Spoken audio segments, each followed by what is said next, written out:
Hola, ¿qué tal? Hoy les voy a dar a conocer sobre la historia de la microbiología. La microbiología es una disciplina de la ciencia biológica, la que se preocupa de estudiar todo aquello que no solo podemos ver en simple vista. De hecho, la palabra micro significa pequeño, bio vida y luego ciencia.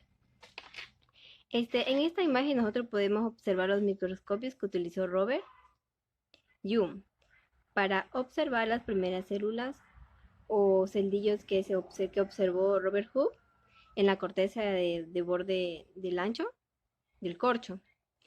A la derecha podemos observar un microscopio que se ve bastante rústico, que ese microscopio fue utilizado por Antonio Garberhum, porque sin embargo, a pesar de ser rústico, permitió observar varias estructuras extremadamente pequeñas. Hoy en día se cree que la ley de Hooke fue capaz de observar células vivas. En movimiento de sus dibujos rótulo pequeños portosos. Observó que algunas levaduras, inclusive habría observado espermatozoides. La microbiología puede tomarse como una ciencia biológica, pero también puede tomarse como una ciencia aplicada. Como nos referimos a una ciencia biológica, es biológica básica, se está refiriendo a una investigación basada en microorganismos, como podemos ver en la imagen acá abajo.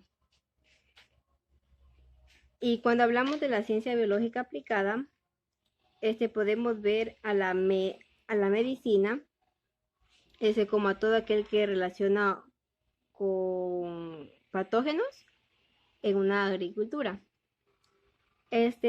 También aquí, aparte de tener patógenos, también tenemos a los microorganismos que contribuyen al desarrollo agropecuario. Y es claro que, y cierto, el ejemplo de las bacterias del grupo género Rhizobium, que son bacterias fijadoras en el hidrógeno que contribuyen también para mejorar el crecimiento, ya sea de los vegetales en el sector industrial. En caso más conocido por ustedes debe ser el caso de las levaduras. Las levaduras se las puede utilizar, ya puede ser en panaderías y también puede ser en la fabricación de todo aquello de las bebidas fermentadas. ¿Qué son los microorganismos? Los microorganismos, el concepto del microorganismo es el enfoque taxonómico que incluye organismos con estructura eucariota, también como aquellos que pertenecen a las almidones, bacterias y a los arcae. ¿Por qué son importantes? Primero que nada, porque son como pueden observar aquí, son como bolitas en todos los hábitats y nichos ecológicos que existen en otro planeta. Podemos también encontrarlo en el suelo, podemos encontrarlo en el aire, en el agua, ya sea dulce o salada, hasta inclusive en parásitos, en otros seres vivos, tanto en microscopio como en macroscopios. Acá abajo, en la imagen de acá abajo podemos observar los distintos roles que cumplen ecológicamente los microorganismos. Entre ellos pueden ser los saprofitos, como están aquí. Aquí podemos contribuir la forma tremendamente importante a los procesos de descomposición de la materia orgánica. Estos son capaces de descomponer la materia orgánica y también puede volverlas como minerales hacia el suelo para que puedan utilizarlas nuevamente para los productores. También hay microorganismos que son los autótrofos, que ellos se encargan de fijar gases atmosféricos, ribosomio y todo aquello microorganismo que está relacionada con el ciclo de los minerales llamados cicloquímicos. También tenemos a los simbiontes, que estos son todos aquellos microorganismos en donde hay asociaciones que entre los hongos y las algas, como por ejemplo la cosa que conocemos como líquenes entre bacterias, y el hombre entre bacterias y los vegetales en una serie de relaciones simbióticas que se dan en la naturaleza. Y en el último caso tenemos a los parásitos, que aquí claramente los patógenos funcionan con un cierto parásito y esto se presenta dando huéspedes microscópicas. ¿Cómo afectan los microorganismos en nuestra vida? Los microorganismos hoy en día tienen una gran utilidad en el sector industrial. También tenemos una gran cantidad de especies microbianas que son usadas en la producción de sustancias que no pueden ser obtenidas de otra forma, o más fácilmente, ¿cierto?, a partir de estos microorganismos. La ventaja de cierto es el pequeño tamaño que facilita su manipulación altamente, una tasa metabólica de estos microorganismos.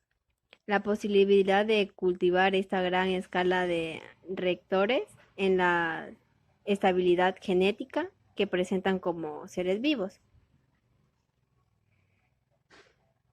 Los microorganismos son importantes de la producción de alimentos. Tienen varias, pero destacan entre ellas aquellos microorganismos que nosotros utilizamos para producir ya sea el yogur y todos sus derivados, y de todo lo que las industrias de quesos, podría decir. Dentro del uso tecnológico, ya de los ácidos componentes, de alcohol por parte de levaduras, de ácidos, de colorantes, de una serie de otros componentes. De parte de ácidos como enzimas, inclusive en las industrias farmacéuticas, tenemos un factor muy importante, que es la producción de los antibióticos, hormonas, factor de crecimiento y una serie de otras proteínas que son importantes para la salud del ser humano. Las epidemias.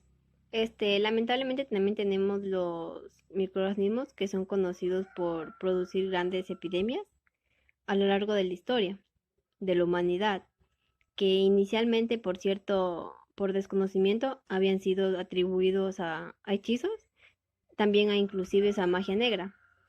Pero en la medida de que va avanzando, sobre todo la microbiología, se han ido descubriendo que los grandes causantes de estas grandes epidemias con grandes mortalidades eran simplemente en microorganismos. Anton Wang Lehoun.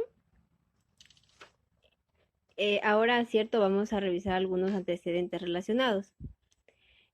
Él fue uno de los primeros que él descubrió el uso del microscopio. El trabajo ya lo indicamos en los protozoos y en los glóbulos de la sangre. El sistema capilar de una serie de otros tipos de estructura. También él contribuyó unos lentes que eran bastante complejos para su tiempo, ya que eran unos lentes convexos que eran así sobremontadas en platino de latón, pero también le permitieron a ellos obtener aplicaciones hasta 300 veces más. Como podemos observar aquí en la imagen, todas las aplicaciones que dio Antonio van Leeuwenhoek en el microscopio él demostró que los huevos de gorgojos y pulgas de mejillones, y que estos no surgían espontáneamente a partir de granos de trigo y de arena. También descubrió que el ciclo vital de las hormigas, mostrando que las larvas y y pupas. Proceden de huevos y examinó también plantas y tejidos musculares y descubrió 3 tipos de bacterias que, como podemos observar aquí, están el Bacillus, el Cocos y el Spirillus. Los bacilos son causantes de un gran número de enfermedades. Algunos de ellos son microorganismos comensales presentes en la flora intestinal normal. Esos microorganismos comensales más otros provenientes de reservorios animales o del medio ambiente. Estos pueden causar enfermedades. También las infecciones urinarias, la diarrea, la peritonitis, las infecciones bacteriméticas están causadas por frecuencia por bacilos. También las bacterias causan peste, cólera, fiebre tifoidea. Estas infecciones son frecuentes en zonas del mundo que están afectadas por la pobreza. En esta imagen podemos ver el retrato de Anton van Leeuwenhoek. A la derecha de la esquina superior, ustedes van a poder observar el esquema del microscopio bastante rutinario de Leeuwenhoek. En la parte de abajo se puede observar cómo se ve su pequeño tamaño al ser tomado por un investigador, y en el centro hay una copia de algo muy importante que dejó Leeuwenhoek, que son unos registros gráficos donde, si ustedes se fijan, no solo se ve su forma, también se ve su trayectoria de desplazamiento de estos microorganismos, que esos dibujos fueron publicados en el año 1684, y que algunas estructuras que hasta hoy en día podemos observarla. De la misma manera, a través del microscopio óptico que dispone en un laboratorio. Aquí, como podemos observar, Robert Hooke, con su microscopio a su lado derecho, los dibujos que realizó con la corteza del árbol de corcho, donde pueden observar las pequeñas celdas que él describió, que finalmente se transmitieron llamándose células. Acá tenemos a otro investigador en el año 1600, que fue Francisco Redi, de 1626. Él era conocido como biólogo, también fue físico, y él desarrolló el experimento para tratar de ver y explicar el origen de los seres vivos que están en esta generación espontánea, sino que en la generación de otros seres vivos. También dice que los seres vivos se regenerarían a partir de los otros seres vivos, presintiéndose hecho de que está muy relacionado con nosotros. Francisco Redi, como les he explicado, él hizo el experimento para tratar de ver y aplicar el origen de los seres vivos. Él colocó pedazos de carne, como podemos observar aquí, en frascos. Uno los puso abiertos y otros cerrados, y observó que solo aparecían gusanos en los frascos abiertos. Acá abajo, luego que acá tenemos a Pasteur, que tiene muchas áreas relacionadas con la microbiología. En la siguiente imagen, Robert Hooke inicia la microbiología de la medicina, pero también está relacionada con otros aspectos de la biología. Acá no solo se puede ver una fotografía de la época, unas macrografías que pueden ser la bilacetrasis, que son originales de Robert Hooke. No se ve claramente el microorganismo, pero aquí se ve la imagen, como pueden observar. Aquí hay una breve descripción que vamos a revisar sobre los distintos alcances que realizó Robert Hooke. Él demostró que el carbono infeccioso, o que hoy en día nosotros lo conocemos como el anthrax, que ha sido mal utilizado, o sea, mal empleado en todos estos ataques que hubo de bioferronosis, que tuvieron de moda años atrás. En 1881 él dio a conocer sus estudios sobre la tuberculosis. En el año siguiente anunció que había aislado el bacilo responsable de la enfermedad. Después de esto se dedicó a estudiar del cólera, que en 1883 había alcanzado niveles de epidemia en la India. Se indicó al bacilo causante y descubrió que era transmitido a los seres humanos, sobre todo a través del agua. Aquí, como podemos ver, está el postulado de Koch. Esto señala que para establecer que una enfermedad es producida por un microorganismo, lo primero que tiene que ocurrir es que la gente debe estar presente en cada uno de la enfermedad. Esta gente debe también ser aislada del huésped y debe crecer en una forma in vitro. Dicho de otra manera, o sea, quiere decir crecer en laboratorio. La enfermedad debe de producirse cuando el producto de un cultivo puro del agente es inadecuado en un huésped y sustentable en sano. Y el mismo agente debe ser recuperado del mismo huésped experimentalmente infectado. Ahí tendríamos nosotros generalmente la certeza de que la bacteria es la responsable de reproducir esa enfermedad. Acá abajo tenemos a Louis Pasteur, fue químico biólogo que fundó la ciencia de la microbiología. Es de la existencia de las bacterias que habrían en el proceso que se introdujo en el término heroico y aeróbico. Aplicó dos subcontextos en el desarrollo de las enfermedades. Introdujo el término del virus sin hacer la distinción y vacuna de honor. En el costado derecho superior podemos observar la fotografía de Louis Pasteur, en el que constató el derecho de inferior. Podemos observar las famosos matraces de cuello cisne que desarrolló Pasteur en la generación espontánea, así como también en cierto lo que hizo hacer Francesco Redi. En otro evento importante estaba el caso de 1978, Joseph Lister, que hizo los estudios de la fermentación de leche. En 1879, Neisser se identifica al agente causal de la gonorrea. En 1979, en 1888, Levering encuentra el parásito de la malaria en los glóbulos rojos. En 1881, Paul Ehrlich utiliza el azul de metileno.